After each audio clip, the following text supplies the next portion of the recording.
Keritot Daf Yud Bet, on va commencer par Yud Aleph Amud Bet. On reprend depuis la Mishnah qui est au début du Perek. Amrulo achalta helev, mevi hatat.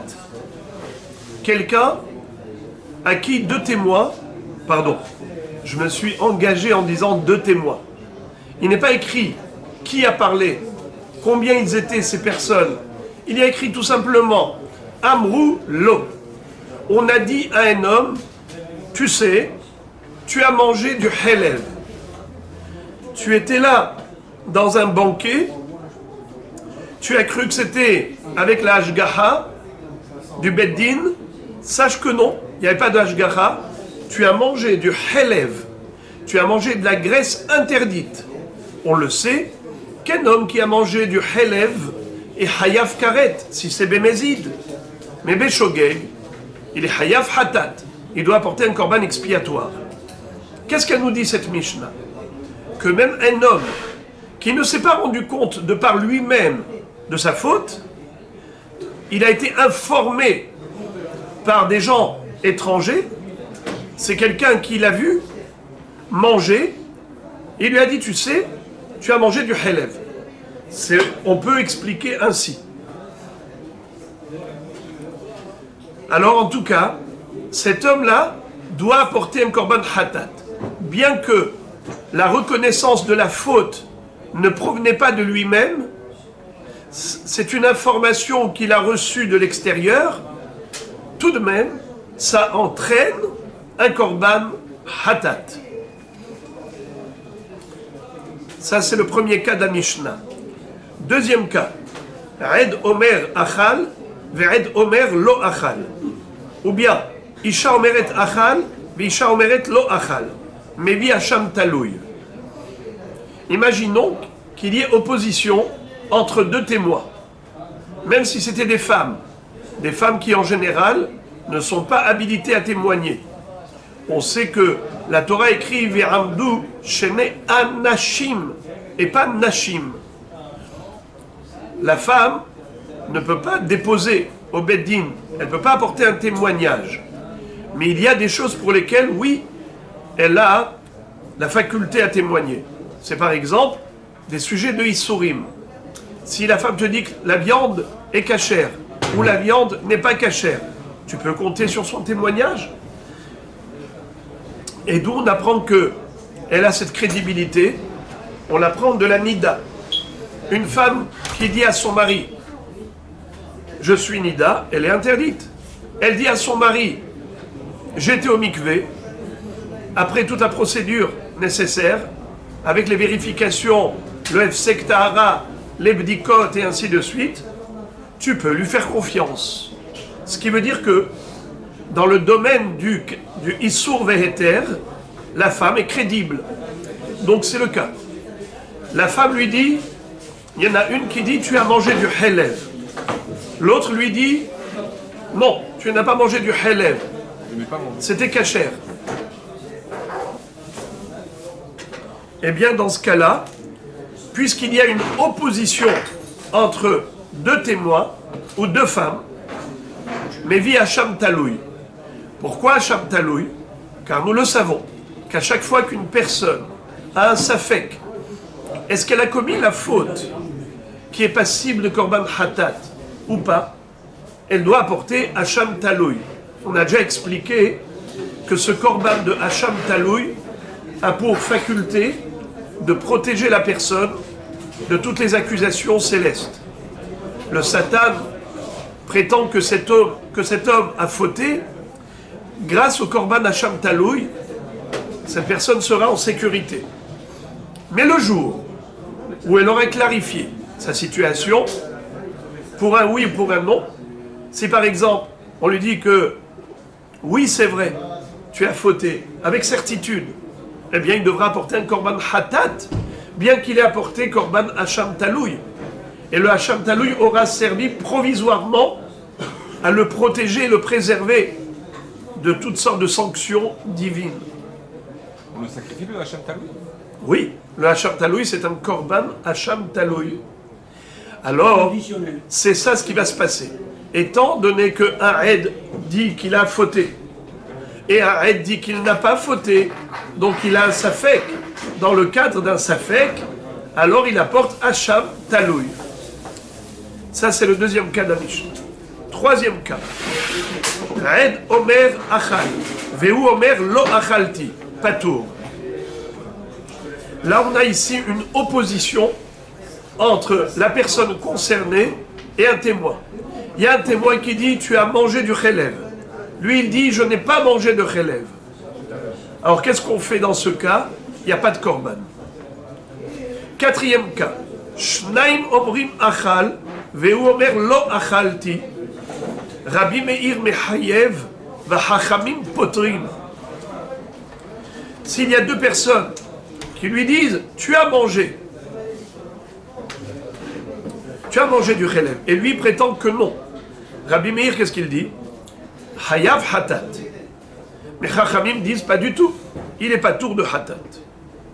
Amar Rabbi Meir, im hevi'uhu shnaim l'idée mita hamura lo yevi'uhu l'idée korban akal.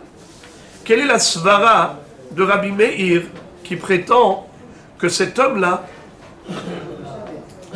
doit apporter un korban hatat bien qu'il ne reconnaisse pas sa faute, étant donné que les Edim, eux, sont plus forts que lui. La Torah a accordé crédibilité absolue à deux témoins. Alpi Shenaim Edim Yakum Davar. Et de ce fait, si eux prétendent qu'ils l'ont vu manger du Helev, bien que lui s'oppose farouchement, et il dit Lo Achalti, eh bien, ce sont eux qui ont raison. Et quelle est la raison de Rabbi Meir? Parce qu'il dit qu'elle va chomer. Si des Edim sont capables de tuer, à plus forte raison qu'ils sont capables de condamner au hatat. Si par exemple ils avaient dit que cet homme-là a fait Chilul Shabbat, il s'est mis à faire une mélacha pendant Shabbat, volontairement, sciemment, on l'a averti. Et il nous raconte tout ça. Qu'est-ce que le Beddin va faire? Évidemment, ils vont exécuter cet homme. Alors, s'ils sont capables de le condamner, même à la peine capitale, alors ils ne vont pas pouvoir le condamner au korban hatat, c'est sûr qu'ils peuvent. Pour un raisonnement, est-ce qu'on a le droit de raisonner avec une conséquence d'une punition? Généralement, on dit en onshin minadin. Mais là, c'est pas un onesh. Là, c'est pas un onesh. Là, ici, c'est korban hatat, pour se faire pardonner. Et ils sont habilités à dire que cet homme-là doit se faire pardonner. C'est pas une sanction. S'ils sont capables de sanctionner, à plus forte raison qu'ils sont capables de ne pas sanctionner. C'est pour... Ça veut dire qu'ils sont capables de le condamner à un korban expiatoire qui n'est pas une sanction. Alors, la Gemara continue, pardon, la Mishnah continue de dire quelle est la raison pour laquelle les Chachamim ne sont pas d'accord avec ce Kalvachomer de Rabbi Meir? Réponse, Amrulo, Maïm Irtselomar, Mezid Haïti. Pas tout. Ce Kalvachomer, d'après Chachamim, ne tient pas la route. Ce Kalvachomer, il consiste à dire quoi? Que si déjà deux Edim sont capables de condamner quelqu'un à mort, à plus forte raison qu'ils sont capables de le condamner à quoi? Au korban hatat. Chachamim disent que lui est encore plus fort que les Edim. Et pourquoi il est plus fort que les Edim? J'ai fait mes idées. Parce qu'il peut dire, mon intention était de manger bémézid. Qu'est-ce que vous prétendez? Que j'ai mangé. Mais vous avez vu que l'action, vous n'avez pas vu mon intention. Or, moi, je vous révèle quelle était mon intention dans cette action. C'est que je voulais manger du Helev bémézid. Et donc, vous ne pouvez pas dire que je suis Hayav de korban hatat. Car hatat, c'est seulement Beshogeg. Moi, j'étais mézid. Alors, est-ce qu'ils ont une preuve du contraire? Est-ce qu'ils ont une preuve du contraire? Non? Mais une personne ne peut pas s'accuser sur lui. Alors on est en... Alors, Rega. D'abord, la Mishnah, qu'est-ce qu'elle dit?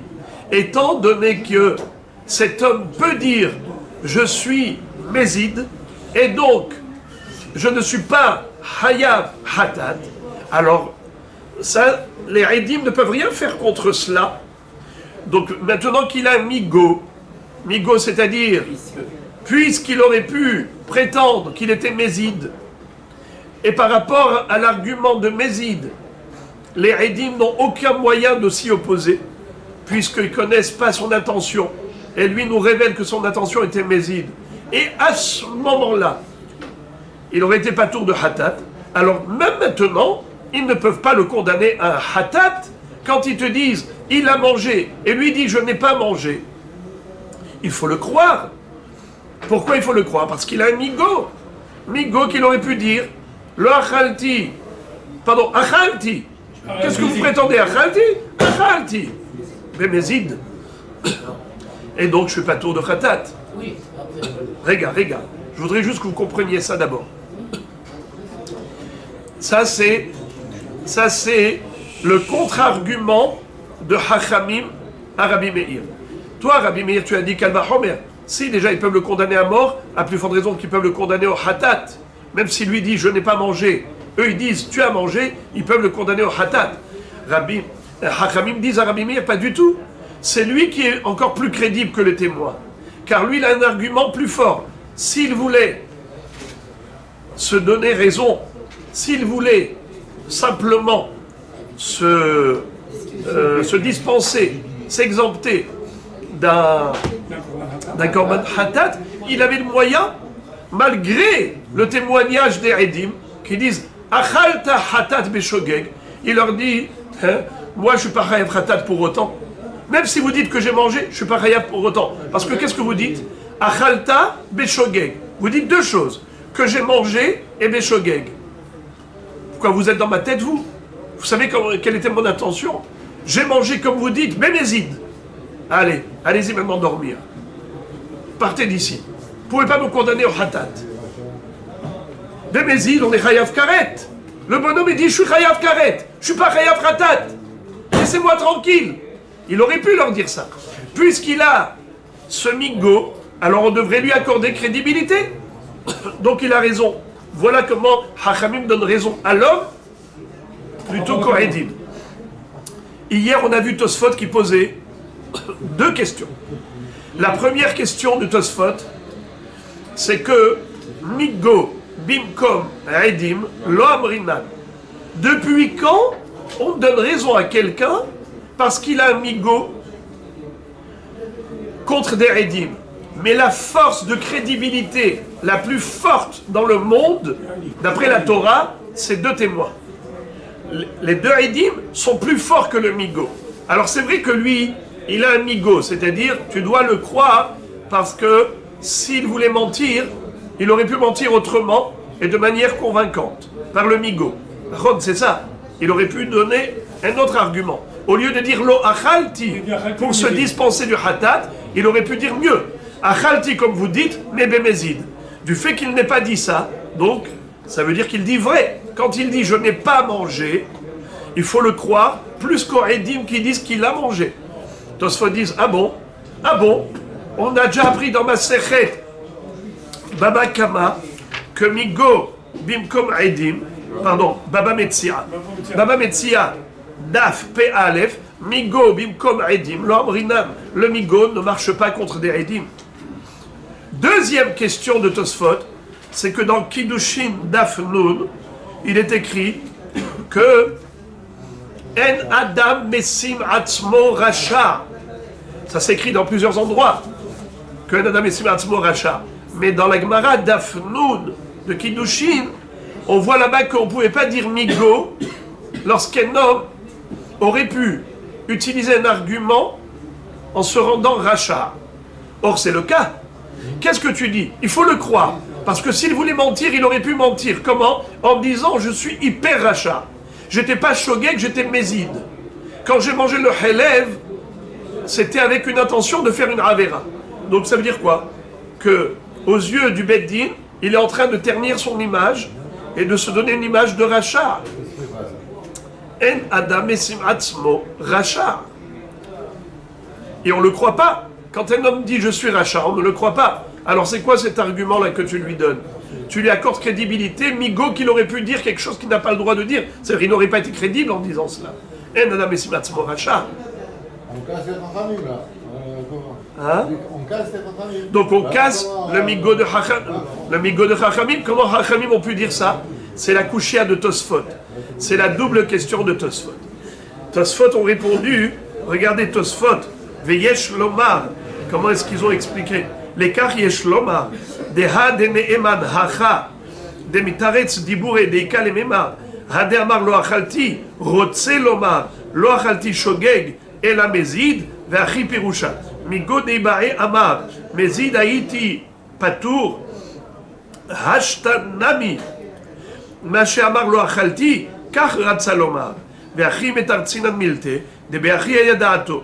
ואף על גב דלא משווה איניש נפשי רשיעה, גבי פלוני רבעני דאינו נאמן, משום דאין אדם משים עצמו רשע, היינו לפסול נפשי לא מהימן. אבל יאמר מזיד אכלתי חלב מהימן, דאומר דמתכוון לטובה, שאינו רוצה להביא חולין בעזרה.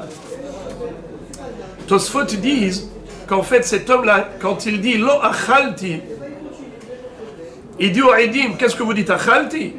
Moi je dis lo achalti. Et quand il a voulu dire lo achalti, c'est pas qu'il voulait s'opposer au Edim en disant vous dites oui, moi je dis non. Vous dites j'ai mangé, moi je dis que je n'ai pas mangé. Non, c'est pas de cela qu'il s'agit. On est en train d'expliquer ces mots, la kavana de ces mots, ces deux mots-là. Quand il a dit lo achalti, il ne faut pas traduire les mots à la lettre, au pied de la lettre, au sens propre. Il faut comprendre au sens figuré. C'est quoi? Lo achalti shogeg et la mezid. C'est comme ça qu'il faut comprendre. Et donc,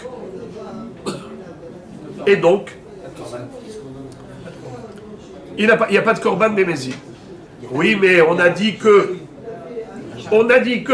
un adam isimatzmo racha, un homme ne peut pas ternir son image. Il dit quand est-ce qu'on dit cela? C'est seulement lorsqu'une personne elle vient que pour ternir son image. Comme par exemple Ploni Revarani Lirtsoni. Avec son consentement, il s'est fait violer par un homosexuel. Il dit j'étais consentant. Alors la Gemara dit dans Makod, dans Sanhedrin, Palgina Dibura. On divise la phrase en deux. Ploni Rava, oui, on le croit que Ploni Rava, mais on ne le croit pas que c'était l'Irtsono. Quand est-ce que l'on dit que une personne n'est pas crédible lorsqu'elle dit du mal d'elle-même? Ce n'est que lorsqu'elle dit du mal gratuitement, sans aucune raison. Pourquoi tu vas ternir ton image maintenant? On ne te croit pas. En adam esimatzmo racha.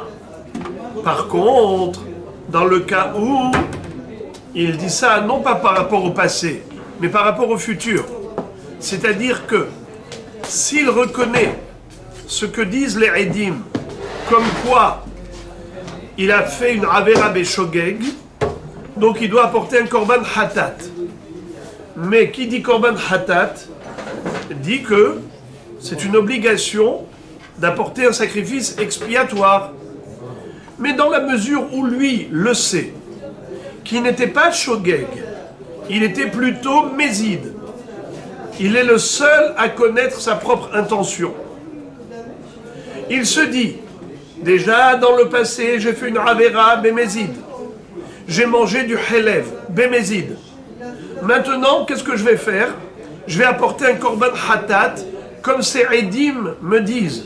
Parce que eux pensent que j'ai mangé helev beshogeg.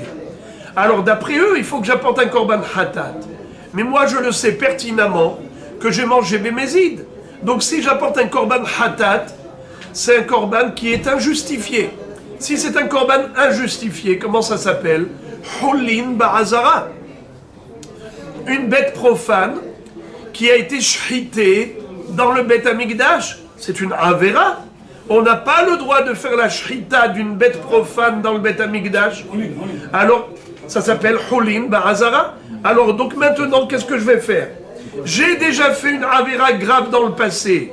Je vais faire encore une autre Avera dans le futur. Alors il faudrait... Maintenant, je veux faire Tchouva, c'est bientôt Kippour. Je ne veux pas rajouter de l'huile sur le feu. Alors, je vous avoue que mon intention était Mézid. Et pourquoi j'ai mangé Heleb et Mézid? C'est pas parce que je cherche à ternir mon image. C'est tout simplement parce que je ne veux pas faire encore une Avera supplémentaire d'apporter un korban injustifié. Et donc, qui est Hulin Ba'azara. Dans ce cas, ça ne s'appelle pas témoigner pour ternir son image. Et donc, il n'est pas crédible. C'est même s'il ternit son image, mais il est obligé de le faire parce qu'il ne veut pas faire une Avera supplémentaire. Dans ce cas, on le croit. Il a besoin de dire la justification. Mais si sa vérité, c'est simplement pour ne pas apporter le corban, on ne le croit pas alors. C'est-à-dire, S'il sort, il te dit je fais exprès, c'est pour ne pas apporter le corban. Et là, surtout si il croit. bien sûr, Parce que dans ce qu'on a dit, tout était cachère. non. Quand il dit voilà, je ne veux pas porter, je veux Mézid, c'est pas vrai, il n'a pas de Mézid, il ne veut pas porter. Non. Non, mais Le migo, le migo. Ouais, que le migo. Comme ça dit Tosfot. Cet homme-là, quand il dit Lo achalti rotse lomar, Lo achalti shogeg et la mézid. Ve'achi perusha. Migo dei ba'yamar mézid haïti patour, ashtana mi amar Lo achalti kach ratsa lomar. On a compris, donc Il a voulu dire Lo achalti beshogeg et la achalti mézid. Et pourquoi est-ce que il le dit? Quoi, c'est pour ternir son image? Si c'est pour ternir son image, je ne dois pas le croire. Je le crois parce que son objectif, c'est de ne pas faire une deuxième Avera, d'apporter Hulin Ba'azara. Les amis, je voudrais que tout simplement, avant d'entamer la Gemara, hier on a déjà fait cette Mishnah, on a terminé la Mishnah, mais la deuxième partie de la Mishnah, en réalité, c'est une Mishnah à part. Si vous regardez dans les Mishnayot, la deuxième partie de la Mishnah, c'est une Mishnah à part. Et à titre pédagogique, je vais sauter cette deuxième partie de la Mishnah parce qu'elle va nous dévier du sujet. Et je voudrais qu'on reste concentré dans le sujet et voir comment la Gemara va analyser ces enseignements qu'on vient de voir. Mais avant d'y arriver, avant d'entamer la Gemara, je voudrais que vous me fassiez un résumé des 4 cas avec les 4 halachot. Allez, rappelez-moi le premier cas. Qu'est-ce qui est écrit dans le premier cas de la Mishnah? Bravo. Amroulo achalta helev. D'accord? Quel est le din? Mevi hatat. Très bien. Deuxième cas. Très bien. Il y en a deux témoins. Un témoin dit tu as mangé, l'autre témoin dit tu n'as pas mangé. Quel est le din? Hacham Taloui. Excellent. Troisième cas. Vous avez rajouté un mot. Aed Ehad Omer Achalta et. Très bien. Vehu Omer, pas Ve'ed Omer. Alors, il y a un Aed qui dit tu as mangé et l'autre il dit je n'ai pas mangé. Quel est le din? Patour. Quatrième cas. C'est celui qui nous. Très bien. Allez-y.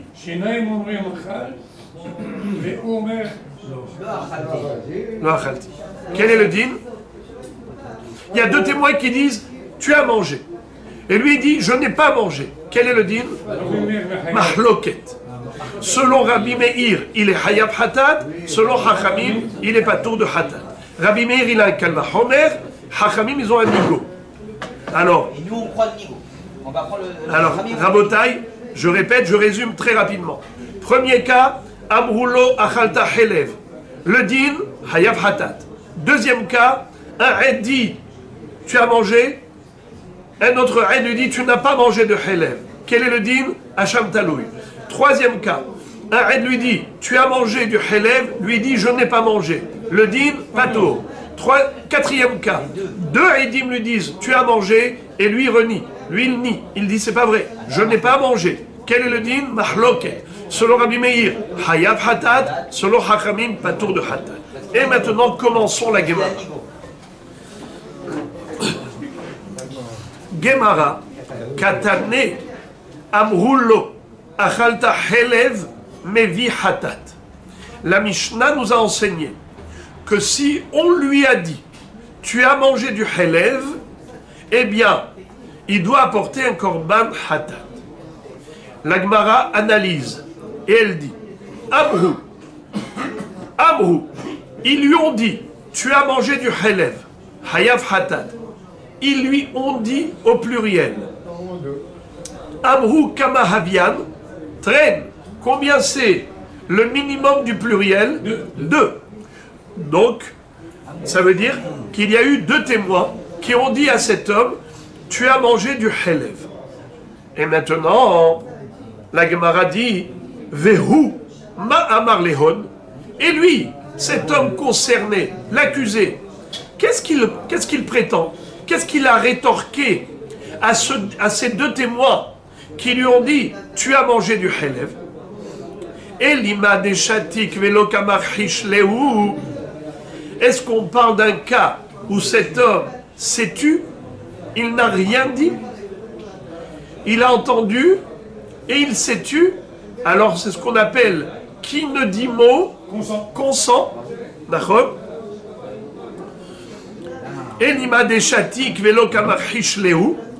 Et c'est la raison pour laquelle il est hayav hatat, parce que shtika kehoda'a, le silence vaut un aveu. Le silence égale reconnaissance de la faute.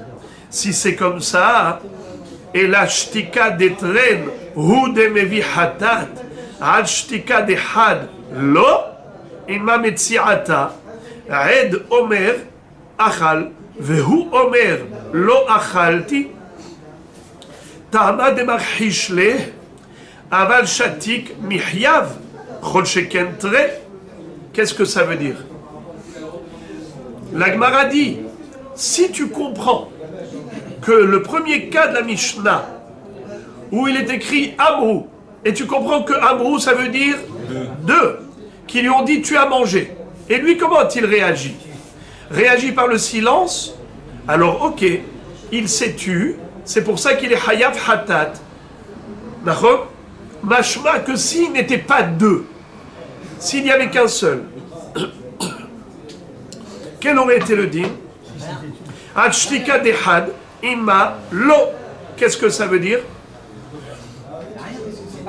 Contre un aide, il peut. S'il n'y a qu'un seul aide qui dit tu as mangé, lui il dit non.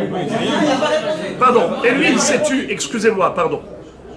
Dans le cas où un seul aide lui dit tu as mangé et lui se tait, il n'apporterait pas un korban hatat. Répétons, c'est seulement lorsque 2 témoins lui disent tu as mangé du Helev et lui s'est tu, c'est là qu'il doit apporter korban hatat.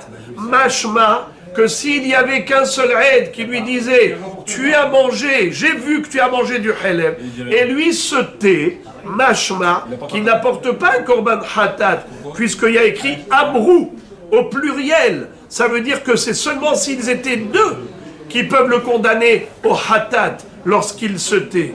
Mais s'il était s'il y avait un seul témoin, pas 2, et qu'un seul témoin dit à ce bonhomme tu as mangé du Helev et lui se tait, il n'apporterait pas un korban hatat. Ça c'est ce que je déduis du fait que tu me dis 2 peuvent le condamner. Mashma que 1 ne peut pas le condamner. Dans ce cas-là, une seconde. Dans ce cas-là, imma metziata. Viens, on va lire Metziata. C'est quoi Metziata? Le milieu de la Mishnah. Viens, on va lire le milieu de la Mishnah. Ed Omer Achal, Vehu Omer Lo Achalti. C'était quel numéro ce cas-là? Numéro 3, bravo. 3e cas. Un Ed lui dit tu as mangé. Et lui, qu'est-ce qu'il dit? Je n'ai pas mangé. Dans ce cas-là, je dis patour. Qu'est-ce que tu déduis? Tama de machishle aval shatik mihyav chol shekentre. Qu'est-ce que ça veut dire? Ça veut dire que quoi? Que quand est-ce que cet homme-là, il est patour, c'est seulement lorsqu'il s'oppose. Le Ed lui dit, achalta. Et lui, qu'est-ce qu'il a dit? Lo achalti. Qu'est-ce qu'elle a dit la Mishnah dans ce cas? Patour. Mashma, que s'il n'avait pas contredit le Ed et qu'il s'était tu, alors qu'il ne dit mot, consent, il aurait été hayav kalba homer dans le cas où il s'est tu devant deux Edim. Donc le premier cas de la Mishnah ne sert à rien. Si tu as déjà écrit le troisième cas, ça veut dire que si tu m'écris le troisième cas, qu'est-ce qu'il me dit le troisième cas? Que le Ed lui dit achalta et lui dit lo achalti. Dans ce cas, patour, mashma que si il ne s'était pas opposé au Ed, il s'était tu, alors j'aurais appliqué la règle de shtika keoda'a, même vis-à-vis d'un seul Ed, à plus forte raison s'il se tait devant deux Edim qui témoignent qu'il a mangé. Alors, le premier din, le numéro 1, ne sert à rien. C'est la couchia de l'Agmara. Et là, des kamarhish léou. Alors forcément, pour donner un sens à la première halakha de la Mishnah, on est obligé de dire que la Mishnah ne parle pas d'un homme qui s'est tu. Amrulo achalta helev, hayav hatat. De quoi on parle? Pas d'un homme qui est chotek. On parle d'un homme qui s'oppose. Et là, des kamarhish léou. Il leur dit non, je n'ai pas mangé du helev. Alors, la Gemara dit, Mané, c'est qui l'auteur de cette première halakha qui dit, deux témoins disent, tu as mangé. Et lui dit, je n'ai pas mangé. Qu'est-ce que dit la Mishnah? Hayav hatat. Ça correspond à quelle opinion? Forcément, Rabbi Meir. Car Hachamim, qu'est-ce qu'ils avaient dit? Un homme qui s'oppose aux deux témoins. Les deux témoins disent, tu as mangé du helev. Et lui il dit, lo achalti helev. D'après Hachamim, il n'est pas tour. C'est qui a dit Hayav hatat? C'est Rabbi Meir. Alors dans ce cas-là, Mané, c'est qui l'auteur de la première halakha de la Mishnah? Rabbi Meir et Dehamar, Achasha de Betre, Lavar Hashahi, qui a dit que s'opposer à deux témoins, ce n'est pas une opposition valable. On ne peut pas nier ce que deux témoins ont affirmé. Aval et Rabbanan, patour. Évidemment, d'après Hachamim, il serait patour. Alors dans ce cas-là, Maïkamash Ma'alan, Misifash Ma'mina, je ne comprends pas quelle est la raison d'être de cette première halakha. Elle est de trop. Elle est inutile. Pourquoi?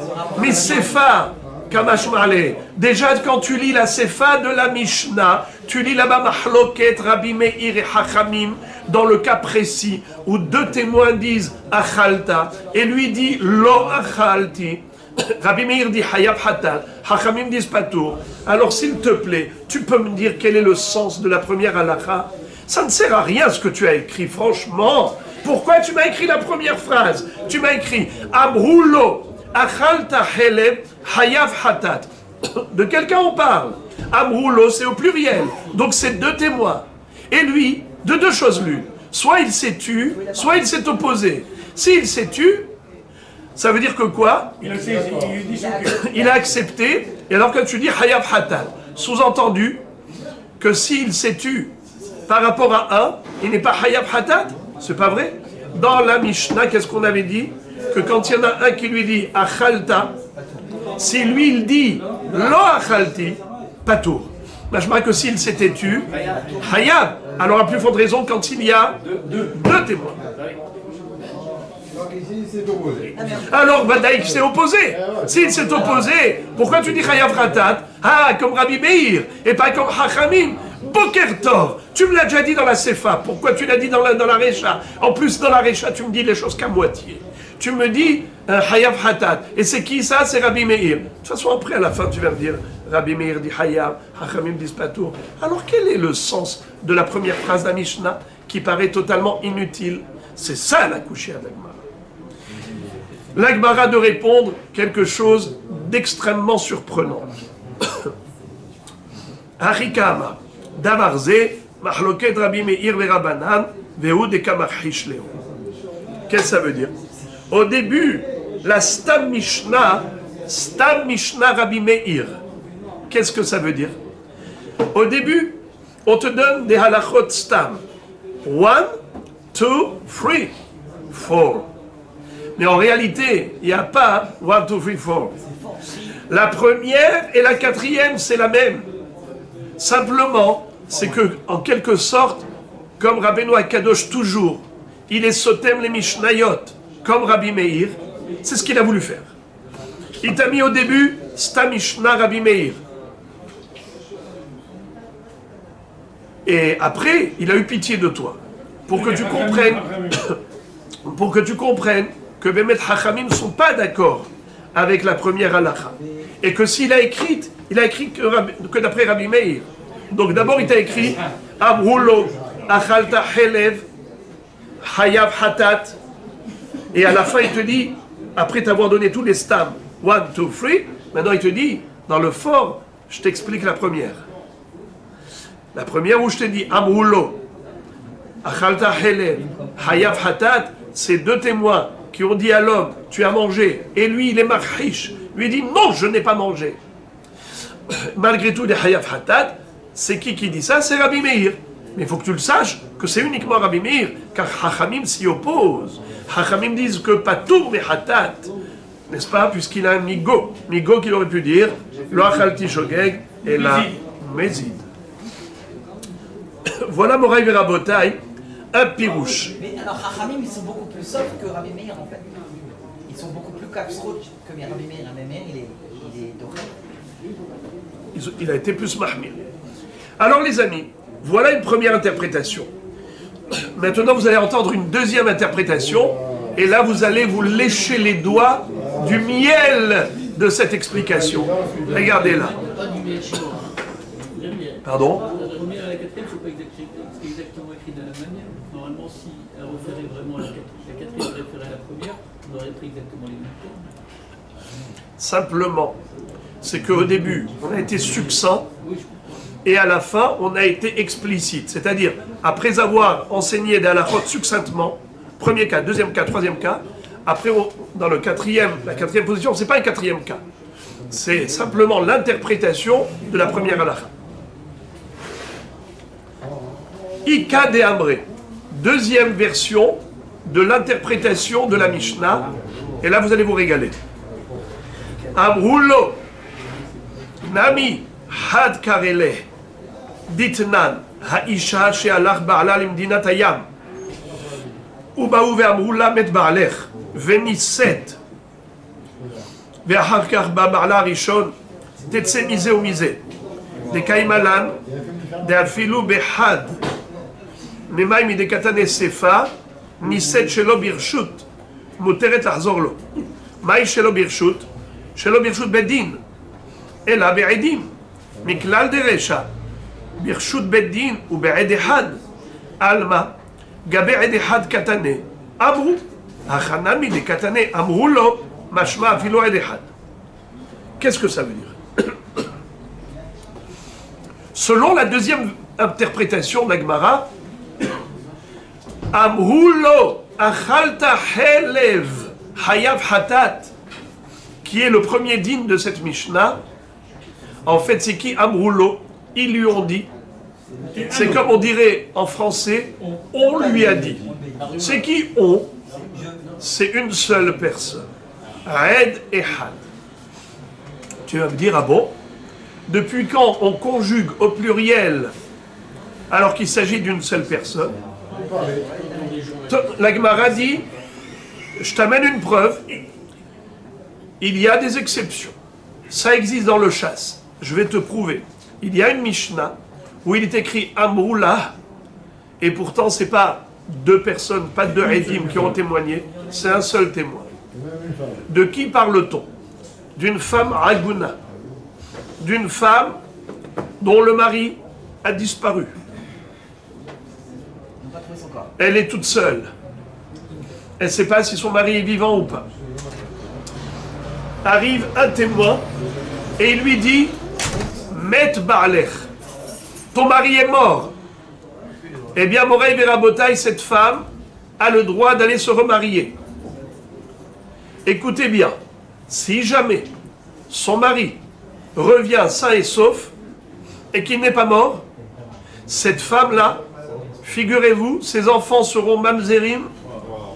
Elle devra sortir du premier mari et du deuxième mari, c'est-à-dire Tetsemisé ou Misé, le premier mari devra lui donner un guet, il ne pourra plus la récupérer parce qu'elle a été avec un autre homme alors qu'il était encore vivant. C'était faux, c'était une erreur. Son mari était vivant et le Eid Ehad qui lui a dit Met Ba'alech, il s'est trompé, ou volontairement, ou sciemment, ou inconsciemment. Et il a quoi? 2 secondes. Dans ce cas, la femme, elle est considérée comme étant une échette ish qui a été avec un autre homme, et donc les enfants sont mamzerim, et elle a plein de sanctions.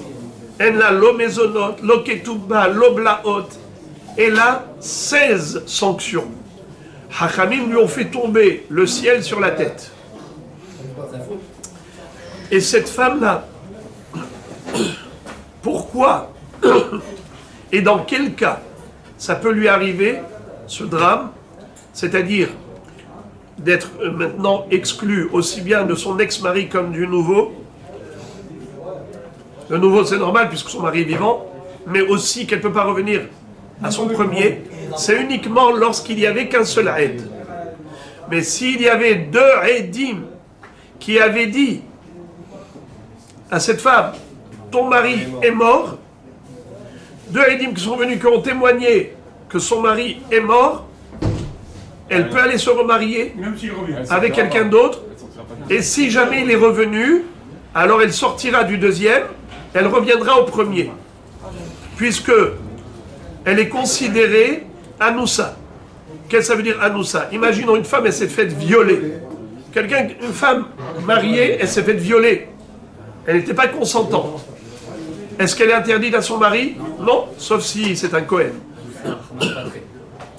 Anous Rahamana Patre, elle est permise à son mari.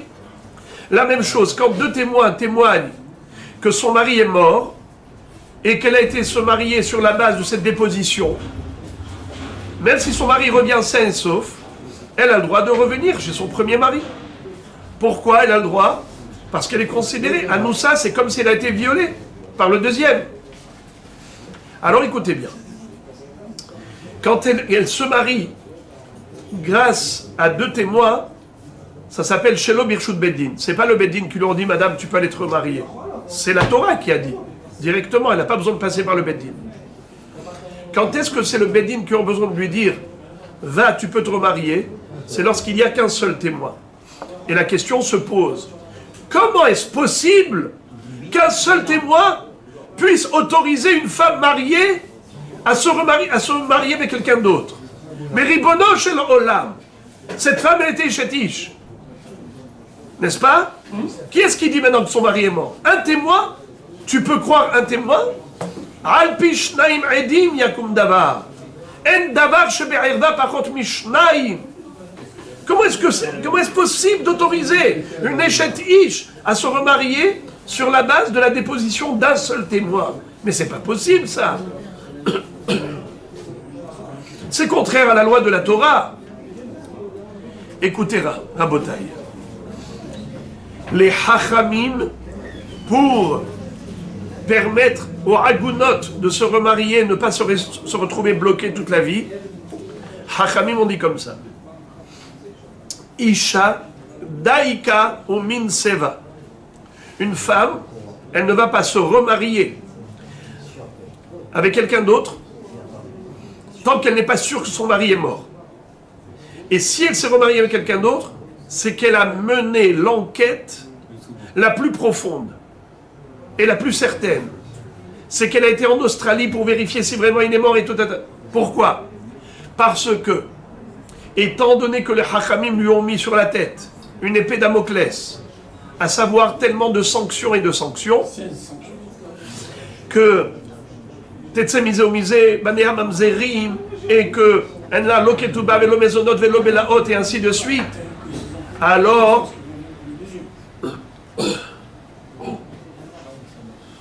on dit comme ça, écoutez bien ce que je vais dire. Écoutez cette phrase attentivement. Anan Sahade, de Isha Daika ou Minseba.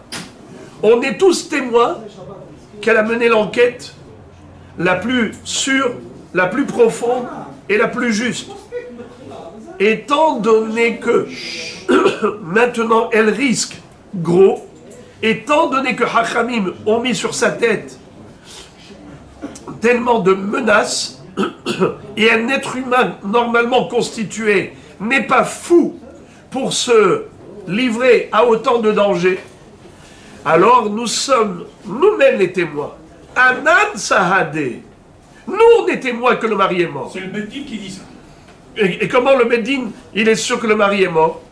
Parce que ils savent que la femme ne va pas se remarier en courant autant de risques, sachant pertinemment que si son mari revient sain et sauf, eh bien elle aura tout perdu dans sa vie.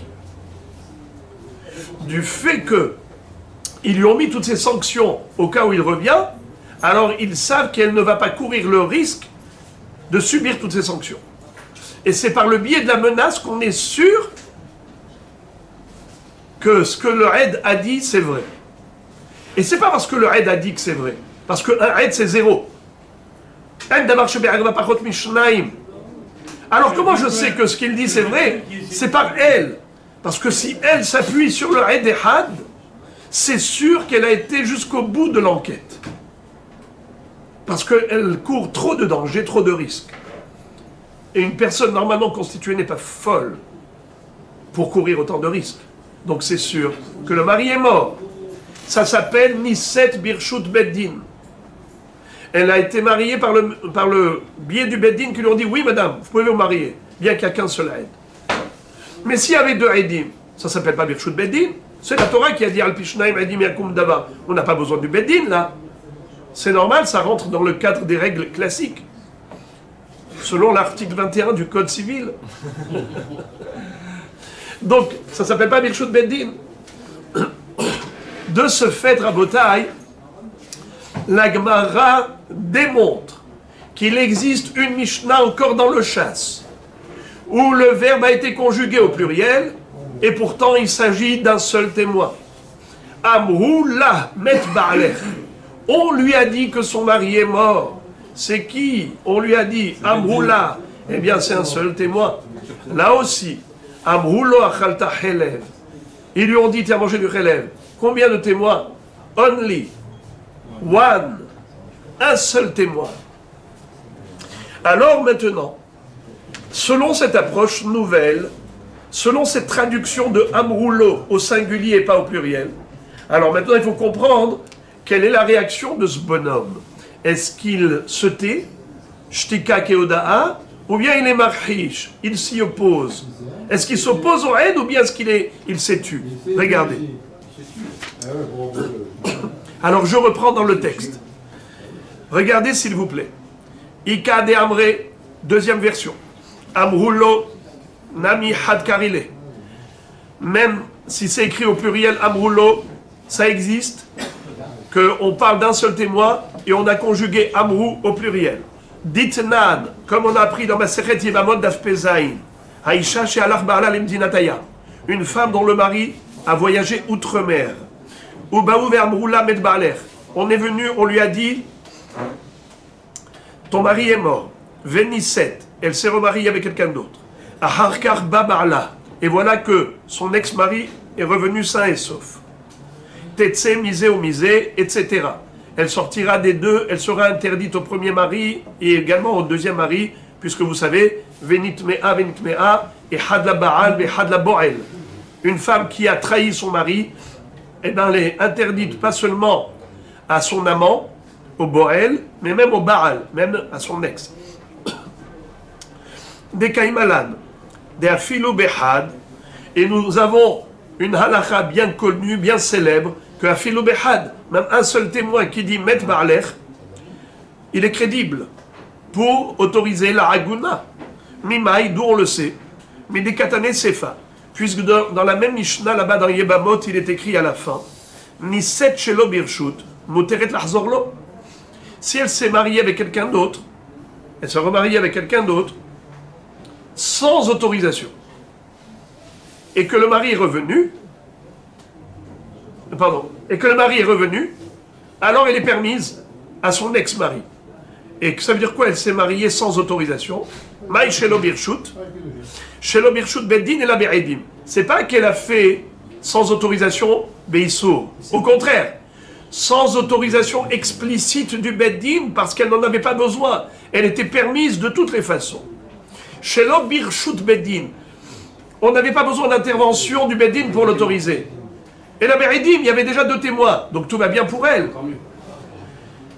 Et c'est la raison pour laquelle, même si le mari est revenu, elle a le droit de revenir à son premier mari. Pourquoi? Parce qu'elle était Anoussa. Le fait d'avoir été avec le deuxième homme, se marier avec quelqu'un d'autre, elle était Anoussa. Anoussa par qui? Par les 2 témoins qui lui ont dit que son mari était mort.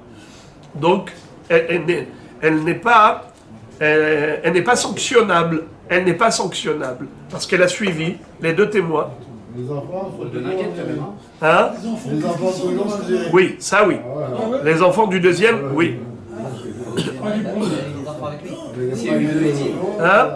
S'il y a une médine. Évidemment, Elle- quand on a dit que les enfants sont mamzerim, misé ou misé, écoutez bien les amis. Écoutez, ça c'est très important. Banéa mamzerim, misé ou misé, on ne parle pas des enfants qu'elle avait eus avec le premier au début, parce que ceux-là, ils sont déjà nés. On parle des enfants qu'elle aurait au cas où elle refuserait d'obéir le Beddin et qu'elle reviendrait à son premier mari après qu'il est revenu sain et sauf. Hachamim ont dit, tu n'as pas le droit de revenir à ton premier mari, puisque ton mari est revenu et toi tu l'as trahi, tu t'es appuyé sur le témoignage d'un seul témoin, et vite, rapidement, tu as été te marier avec un autre homme. Maintenant que ton mari est revenu sain et sauf, que tu saches que tu l'as trompé, tu n'as pas mené l'enquête nécessaire, eh bien, tu sortiras maintenant des 2. Le premier mari va te donner le guet, tu n'as pas le droit d'aller avec le deuxième, Asura la Baal, Asura la Boel. Tes enfants du deuxième, c'est sûr qu'ils sont mamzerim, il n'y a pas photo. Mais même si tu te permets de contredire le Beddin et d'aller avec ton premier mari, eh bien, sache que les enfants que tu auras désormais seront des mamzerim et des rabanan. Mais s'il y a 2 témoins, Rapport Mamzerim. les enfants sont avec le deuxième. C'est pas Minatora. Elle revient avec son premier mari, elle refait des enfants avec. Si elle a 2 témoins et qu'elle a des enfants avec le deuxième mari, les enfants sont aussi mamzerim.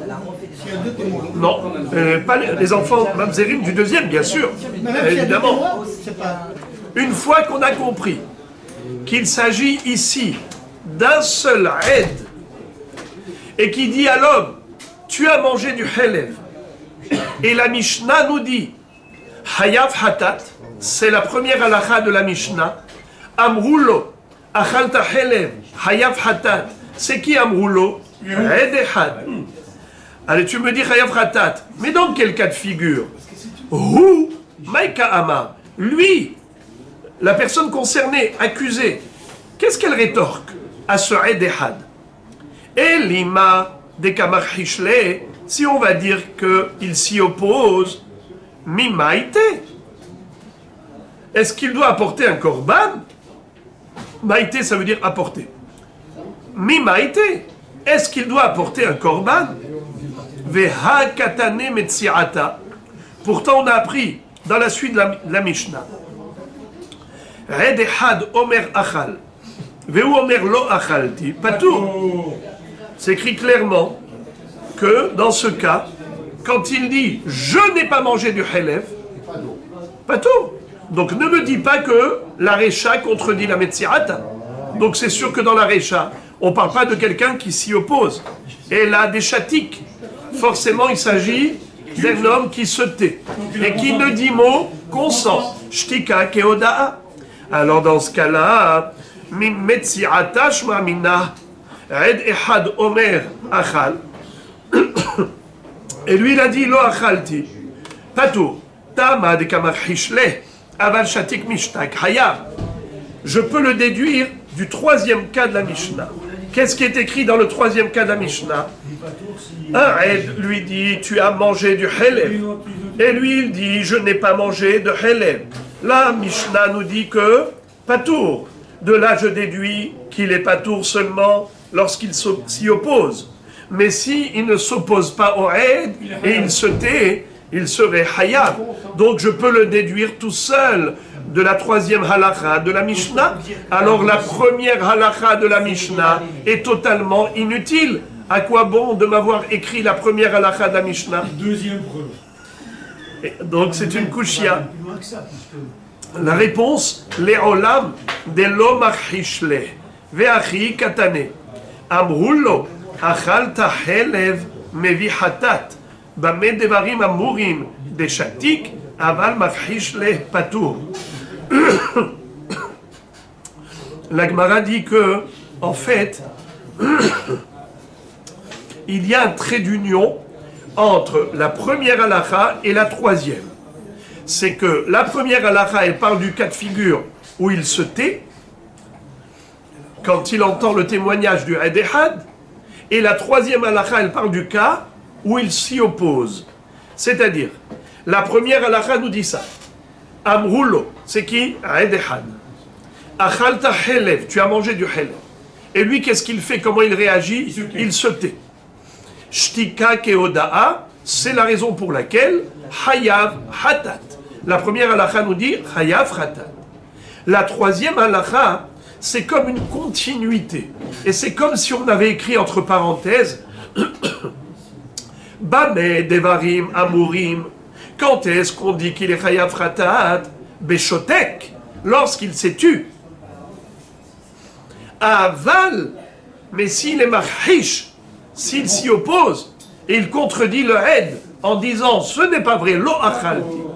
Dans ce cas-là, il n'est pas tour. Le Hed Ehad dit tu as mangé. Et lui, il dit non, je n'ai pas mangé. On le croit à lui et il n'est pas tour. Et maintenant, la Gemara demande Umi deoraita minalan de lo marhishle hayav de tanu rabanan oda elav hatato velo sheyodi'u acherim. Yachol afilu en marhishan Talmud lomar ohoda mikol makom.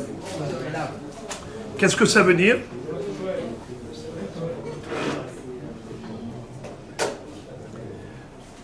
La Gemara pose la question, elle dit, sous-entendu, après cette interprétation, que si un aide dit tu as mangé du chelev, et la personne concernée se tait, elle ne refuse pas, elle ne contredit pas, elle se tait. Alors qu'est-ce qu'on dit?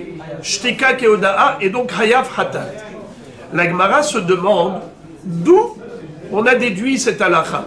Où est-ce que dans la Torah on retrouve une halakha pareille qui dit que même si l'homme n'a pas avoué de lui-même la avera, c'est quelqu'un d'autre qui vient, qui témoigne en disant tu as fait cette avera et il doit apporter un korban pour cela. Où est-ce qu'on retrouve cela? Car dans la Baraïta, il est écrit à propos du pasuk Ohoda elav hatato, c'est-à-dire que un homme qui a fait une avera de karet, il a fait beshogeg, quand est-ce qu'il apportera le korban? Lorsqu'il aura pris conscience de la avera. Il faut que la personne elle-même reconnaisse son erreur, reconnaisse sa faute. D'accord? Il faut que la personne reconnaisse sa faute. Parce que si même il amène le korban et qu'il n'a pas reconnu sa faute, il n'est pas accepté. Exactement. Si la personne ne reconnaît pas sa faute, alors comment tu veux qu'il se fasse pardonner? Alors on le sait, quand un homme, Hoda elav hatato, il a pris conscience de sa faute, il doit apporter un korban. Mais qui te dit que même lorsqu'il n'a pas pris conscience de lui-même, et que c'est quelqu'un d'autre, un aide, qui vient et qui lui dit tu as fauté, malgré tout il faut qu'il apporte un korban, sauf s'il contredit. S'il dit non, alors il n'apporte pas. Mais s'il se tait, d'où on sait qu'il doit apporter un korban? Parce que c'est écrit Ohoda elav mikol makom. Qu'est-ce que ça veut dire? Peu importe qui. Si c'était écrit Yada ou bien Noda, alors en effet, ça veut dire qu'il faut que de lui-même, il faut qu'il prenne conscience. Mais dans le cas, mais puisque la Torah a écrit Ohoda elav, elle n'a pas écrit Noda, elle n'a pas écrit Yada, elle a écrit Hoda. Hoda, ça veut dire même quelqu'un d'autre qui a été maudit à l'eau. Lui, il se tait dans le sens où il ne le contredit pas. Il n'est pas sûr du contraire. L'autre lui dit, tu as fauté. Lui, c'est pas lui. Lui, il ne se souvient pas. Il lui dit, tu as fauté. Ça aussi, c'est suffisant pour être Hayab Korban Hatat. La Gemara dit... Ça veut dire qu'il ne s'oppose pas. Hein? Ça veut dire qu'il ne s'oppose pas. Exactement. Lorsqu'il ne S'il ne s'oppose pas. s'oppose pas, donc ça veut dire qu'il est d'accord.